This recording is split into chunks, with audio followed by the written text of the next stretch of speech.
last week when I made this video, it took me many attempts and lots of do-overs, and I just wasn't really feeling it. This week, totally different. I'm just so pumped. I'm very excited to share with you how my game went last night and the things that I tried. In fact, I made a whole list of things that we tried and we worked on, and it worked fantastic. So night and day difference. My name's Crispy. I'm exploring what it takes to learn how to role play in tabletop role playing games. I'm just going to call them role playing games. And I had a bit of a setback last week. I'm not going to rehash all of that. I don't want to dwell on a session that just wasn't quite up to the standards that I'm looking for, both in myself and in my players. And this week, it just went so much better, like so much better. A couple things that transpired between then and now. First of all, I do read all of the comments. I appreciate all of the feedback that I've received. I actually had a call from a YouTuber, much bigger channel than mine. He reached out, he watched my video or read my community post, and very kind. He reached out and said, "Hey, I've got some tips for you." Gave me some great suggestions, and so I want to thank him for what he did, and I'll link him in the description of this vehicle. Or I'm not sure what I should call him. We used to call him RPG is dumb. I think now he's Mercer Core RPG.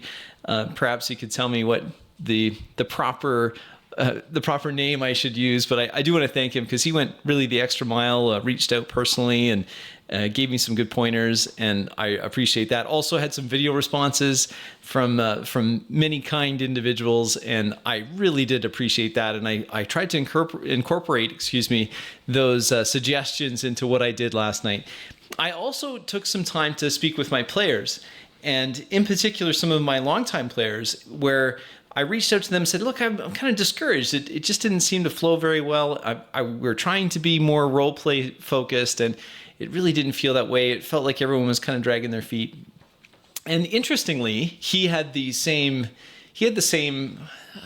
I would say he had a similar response. So he noticed it too, which I thought was actually really good that he noticed the same things that I had noticed.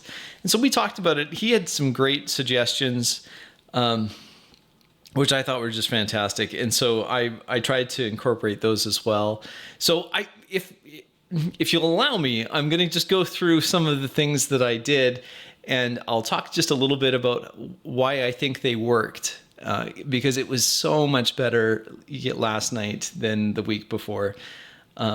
So I've gone through, I've thanked those. I probably would miss some of you if I tried to list you all by name. You know who you are. I appreciate your comments. I appreciate your encouragement. Many people just reached out to say, "Hey, look, it happens to all of us. Don't worry about it. Keep on it." That little pat on the back, and that's not nothing. I think that's really important. And my experience on this platform on YouTube has been just so overwhelmingly positive. And I know it won't always be that way, but I do really appreciate it. Okay, so what did I do? So first of all, I'll show you this. And this is going to look like university stuff, right? Because I've done the whole notes and indentations. This is very OCD of me. But I went through what I wanted to do at the beginning of the session is I wanted to set the expectations. And I didn't want to take it for granted that my players know exactly what I mean when I say, I really want you to role play through this. We're going to role play. We're going to stay in character. So what I did is I started off by defining exactly what I meant when I used that term, that loaded term, role play. Oh, what does it mean? And in order to refine my own thoughts on that subject, I returned back to Role Playing the Hard Way and to Brian Jameson's book, Game Mastering. And I focused in on two things. I said, look, when I say role play, what I mean is you're going to start your turn by telling me and everyone else at the table where you are in the world. That should be, and eventually this will become second nature perhaps, but until it does, just think the first sentence of my turn is where I am. And then the second sentence of my turn is, what am I doing? And so I gave some examples of this. I just said, look, what you're doing is going to be motivated by what your goal is, your character's goal. And sometimes that's going to require a roll, and sometimes it won't. So I went through that, and then I went here's so in order to try to keep people thinking of their characters, I kind of did arts and crafts time. I sometimes get a little carried away with this, but what I did is I created these nameplates for every player, and they're double-sided. Same thing on both sides. And so the idea behind this is I put this in front of every player. And I took some time just for some general housekeeping. I cleaned off the table, made sure it was all clean. I took a lot of the distractions away. I actually took away the Chessex battle mat that I had just sitting there as basically just a placemat. I took that away and I just replaced it with a nice piece of blank white paper, just totally blank. So I have some other examples here. So you can see here's a little tent I made, and I put the character's name. So there's character's name and the character's portrait. And so that both the player and other players could see this all around the table. And I've got one more here to show you. There was a couple more, but those characters died. So then there's this one here is another one. And these aren't glued to it. So like when they die, a new one can be put on. This was a big hit. This was not my idea. So I give credit to Boston John. He suggested this, and one of my longtime players. And this is awesome because what it does is it just reminds both us as the players and, me as the player character, but also helps me address the other players by their character name. And that's what happened the whole session. And I had set that as a bit of an expectation. I said, well, there's no excuse. Everyone should see what everyone else's name is. And I like having the portrait there. So there's the portrait. Whoops, there's the portrait. And it's nice to have that portrait just to, kind of visualize it, I think. So these are great. This was a big success. I know they're big, but I did that on purpose. I wanted something. I really wanted to, this is the focus. Great. Love that. Helps a lot. It was really good. I also reminded the players, because one of the problems I had last week was I would finish a description and there was just no engagement. And so I'd be waiting for the players to engage in the world. Okay, good. They're going to launch into something. And they wouldn't. It was just quiet. So I said, listen, please remember that the world that you inhabit is constantly in motion. And that was I had feedback from a few different people on that topic. And they said, Rick, you have to just drive fast. Things are moving. The world is moving. If the players, through their avatars, through their character, if they're not reacting quick enough, then the world kind of the world will still react. And I impressed that upon the players before we began. I said, look, if I finish a description and no one says anything, then it's entirely possible that that's you just giving the initiative. And again, we didn't roll for initiative because I emphasized you must be paying attention to that first sentence that everyone will say where they are, because that will determine who is acting first. And you have to be aware of where everyone is at all times. And so it's going to be hard. I warned them, this isn't going to be easy, but we're up for the challenge.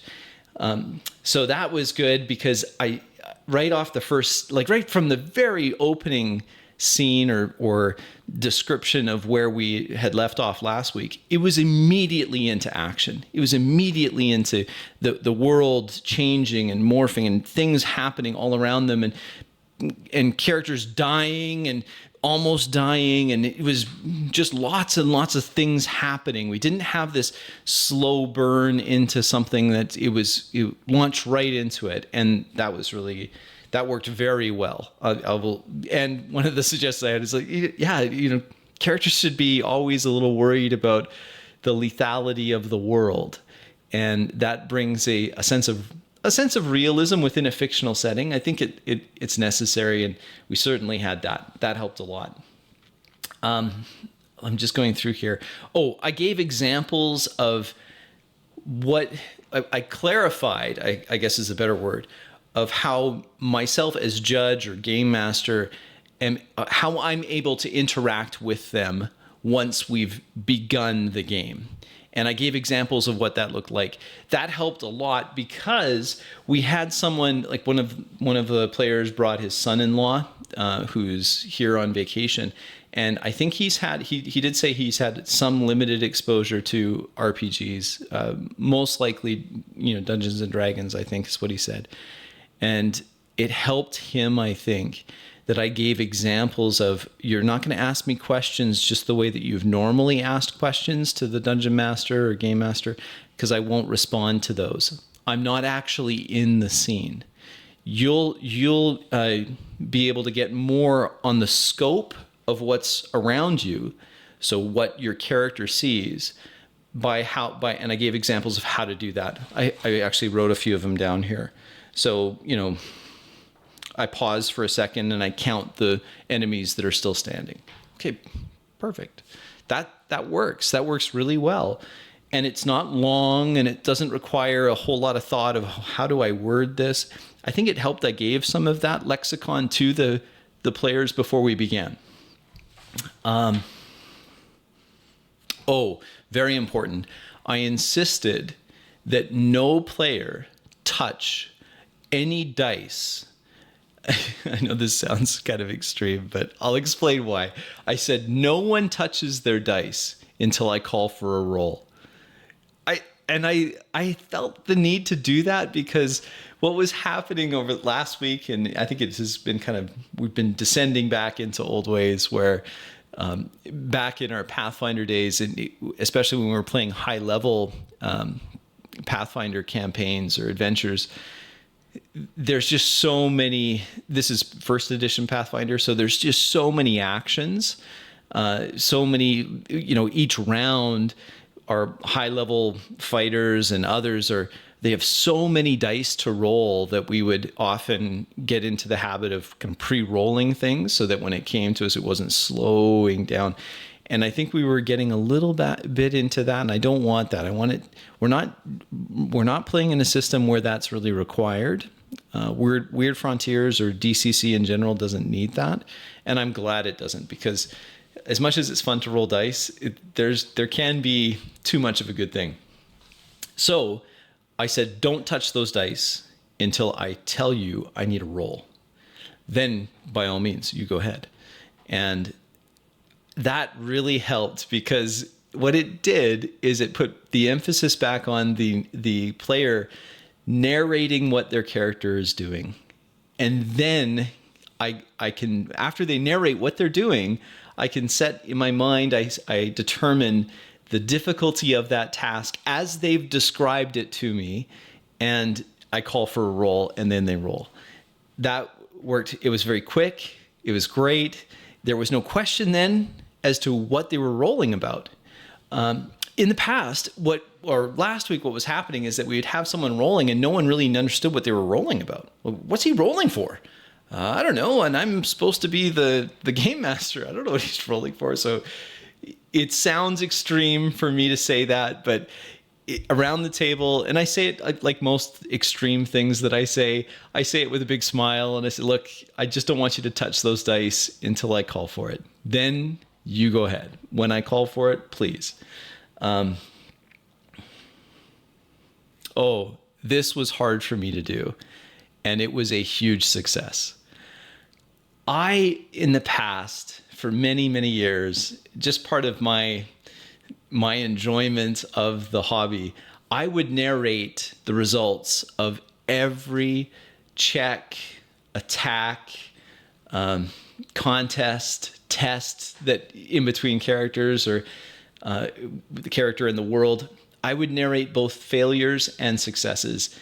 And it was a little hard to give up part of that, but I talked to the group before we began, and I said, listen, it has been recommended to me that we, as part of our just convention, our social contract at the table, that you, as player, you choose one of those the two sides of that issue. Either you describe the successes, or I describe the successes and you describe the failures, or vice versa. And they, across the table, they all agreed. We'll narrate our failed checks, and you, meaning me, the game master, I'll narrate the successes. What a difference.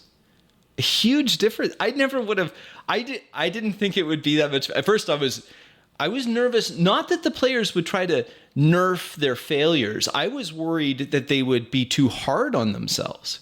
For example, the we'll call him son-in-law that was there, and he's just there for this week and maybe next week. I don't think he's just on holidays. I live kind of in a holiday type region, and so this isn't unusual that family will come and visit. He failed the check and got tossed, several feet, landing against a metal wall and crumpling. And he had failed the check, so I said, "You narrate the failure." And he did, and he narrated it that he hyperextended his knee or essentially tore his ACL or something. It was pretty brutal. It was more brutal than I would have done. And then he played that. It was fantastic. I thought it was great. So every player now is getting into the habit of narrating their failed checks. I'll call for a roll. They'll tell me the result of the roll. I'll just say, that's a failure. Then they immediately go into, and I made it clear, look, if you shoot your revolver at a foe and you fail to hit the foe on your check, that bullet doesn't just stop. It keeps going. Where does it go? Where did it if it missed that, did it hit something behind? Is there something else? So it was me giving up some of the narrative control of the scene by saying, look, I'll only describe your successes. You will describe all of your failures. But what a difference. I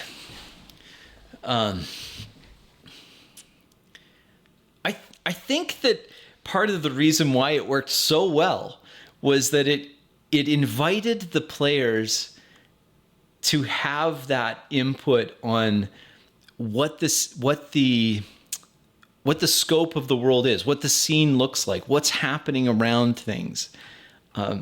It helped everyone, and they gave me this feedback after, because we were able to stop about a half hour before we call it quits and just talk about what went really well in the game and what we could work on. And they all said, wow, it really felt like I was there. By giving them the ability to describe their failures, it actually engaged them into the world. Really good. I wish I had done this many, many years ago. I just maybe a little bit too much of a control freak. I mean, look at my notes, for crying out loud. But awesome. Really awesome. Love it. I also put parameters around that description of action. I said to them, I want you to, again, your first sentence is where you are. And just get into the habit. Eventually, we'll get so used to doing this that we won't have to think of it this way. But first sentence is where you are. Second sentence is what you're doing. But there's some baseline requirements for what you're doing. I gave examples of what I meant by that. I don't want to hear, I told them this. I said, I don't want to hear you say, I attack. That's it. Wait, you attack, like what? With you berate them with harsh language, you sneer in their, what is the Monty Python thing? I blow my nose in your general direction. I want more specific than that. You don't have to be super colorful. You don't have to break out the thesaurus about every time you do an attack. But I attack, or I dodge, or I miss is simply not sufficient for others to imagine what's going on. And to their credit, they all did it. There's maybe one or two times where I'm like, I had to just look at the player and say, with, or like, so they maybe just out of force of habit, but everyone got into that, I think. And it wasn't, I know that I can already I can hear in my mind the objection to, just as we in general have objections to change. And the objection here might be, look, you're asking me, I'm going to do the same. I'm going to shoot this gun at least 6 times. Like there's 6 rounds in the cylinder. As it rotates, I'm going to have to come up with new ways of, no, you just say, well, what are you pointing the revolver at? I'm pointing at center of mass and I squeeze the trigger twice. Fair, that's perfect. It's much better than just I attack. I dodge. Well, what do you mean you dodge? Is this like a bullet time thing, or are you Neo now? Like what is this? And instead of that, they're like, I dive for cover, or I run up to the edge of the door and put my back to the door jamb so I can peek around, but still have, so like, it's not it. And even that's even a little more lengthy than what I got from most players, but I certainly got more than I dodge or I attack. And I set that expectation, and the players, they threaded that needle very well. We'll have improvements to make on this, and we'll get more comfortable with it as time goes on. I'm sure. I'm very confident that we will. Okay, last comment of what I think worked really well to make for a very memorable session.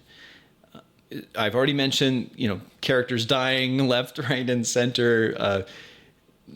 I have to mention that. Okay, I hadn't thought of this, and it's not in my written notes here, but I have to shout out my players for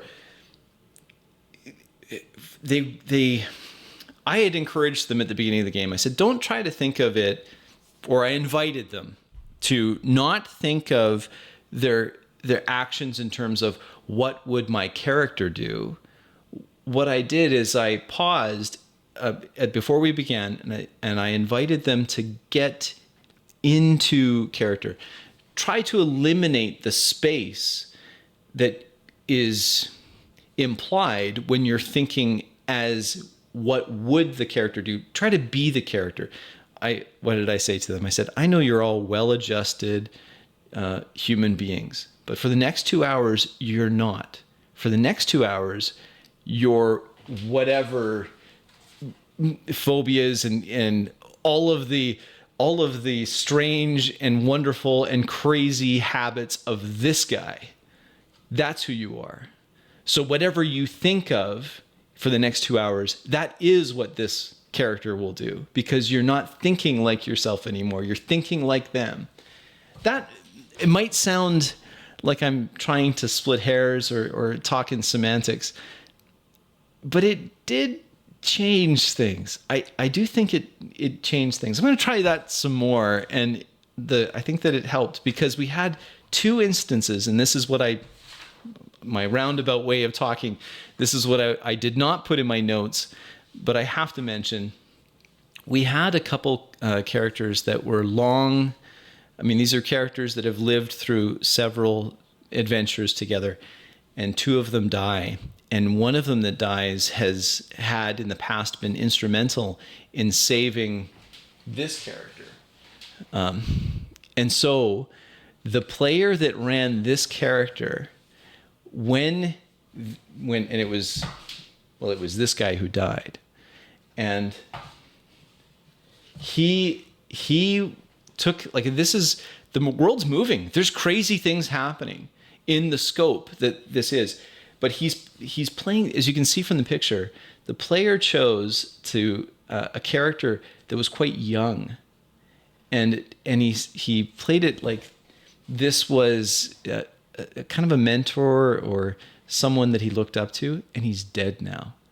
And he took time, even in the frantic guns going off, gun smoke here, rumbles in the building, something crawling up from the floor from the depths of hell, and he's so distraught that this character has died, this friend of his has died, that he plays it out like and this is my most tactical of all players. He is by far he's very good at that side of the game. But the role play element, the character element just took over. And you could tell he wasn't thinking as if he was Mud. He was Mud in that moment. And it was so great. Same player had another astonishing thing happen. Although he knew from hearing just the other players at the table with their back and forth with me and my characters, he had out of character knowledge of what was happening nearby, but his player didn't.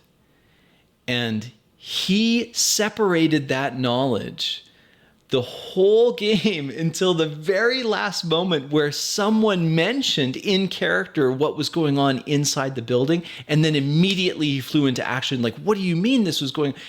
Well, he, as a player sitting at the table, he had heard that an hour and a half ago. And yet he did not have that influence his in-character actions until such time as his character actually got the information. It's just phenomenal. I just wanted to cheer. Now, I'm not cheerleading because that's something that I've been working on, and I did not slip up once. So I was in character myself as the game master, as the judge, and I didn't go into my old habit of, oh, that's excellent, fantastic, great, that's awesome.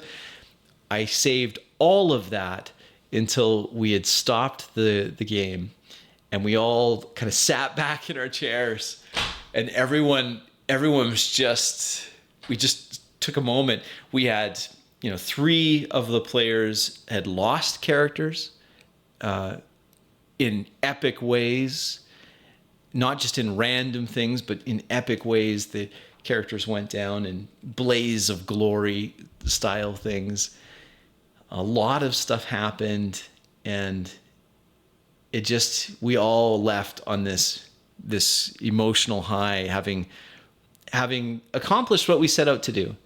Because if I could wrap up everything that was different this week than last week, is that we started with a discussion about expectations. What are my expectations? What am I looking for? And you as players, what are you looking for? And can we come to an agreement first before we start anything? And we did. And then we weren't perfect. I wish we were, but we're not perfect. And that's okay. We were much, much better. One of the ways I can tell that it was a good session is I'll get text messages the following day from players, and they're all like, I just can't stop thinking about my character, and I think it was so great. And in the one case, our kind of all-star MVP of the evening, he had a very close call with his character, and he's like, my character's young. He's seen horrific things now. I just don't think he would keep going. And so he that's great. That's okay. One of the things that we had, as I was talking to my friend about this, that's the one that's running this character, we came to the realization as we were talking about it that you can have a hero's journey, you can have a character arc and a hero's journey that's memorable without leveling up. The level up mechanic in and of itself isn't really the hero's journey. The hero's journey can happen in a very brief moment in time. And maybe, the experience points aren't really an immersive character development tool. I mean, yeah, they'll unlock some abilities, or maybe the dice will get bigger or what have you, but we had a phenomenal character arc, a hero's journey for this character and for the others, and it really was distinct from the leveling up mechanic. Now, I understand how fun it is to get more powerful and more, and I'm not suggesting that be removed completely, but if by thinking, him and I, as we were talking about more, we just came to this realization that if our goal for character development is that hero's journey, I'm going for those goals, my character goals, and those character goals are evolving over time as I experience the world and things happen to me, then that is character advancement. It not so much in the mechanics of the game, but in more of a role play of it. And what we're learning, what we're finding is that is, as players, that's in some ways much, much more profound and enjoyable than just adding a +1 here, a +1 there. We have fun with that too, but it's just nowhere near as memorable as the actual the character development. So that's my update. I'm excited. I'm really excited to keep going with this. I won't be bombarding my... Don't worry. You're looking at this and thinking, oh my word, are you kidding me? I won't be doing that to my players every week. Not for sure, I won't. I will, though, be spending just a few minutes before we begin to set that expectation and have that conversation and get that buy-in from everyone, myself included, before we launch into it. This was so exciting. It was exciting, and I had a blast. I think everyone else had an absolutely phenomenal time, and I can't wait to do it again. I think it'll be great. You've been very kind to watch me. If you've made it this half hour into this video, congratulations. But and thank you again for the encouragements that you've given. I was feeling pretty low, and now I'm reinvigorated. I feel as excited about this as I did the day I kind of came to the realization that there was a whole lot more to this hobby than I had experienced. Thank you, and please leave a comment below if you want to try this. I encourage it. Try that. Maybe share how it goes. Maybe you're already doing this. I'm just late to the show, but it's awesome, and I highly recommend doing things like this and staying in character. Thank you. That's it for now, and I'll catch you on the next one. Thanks for watching.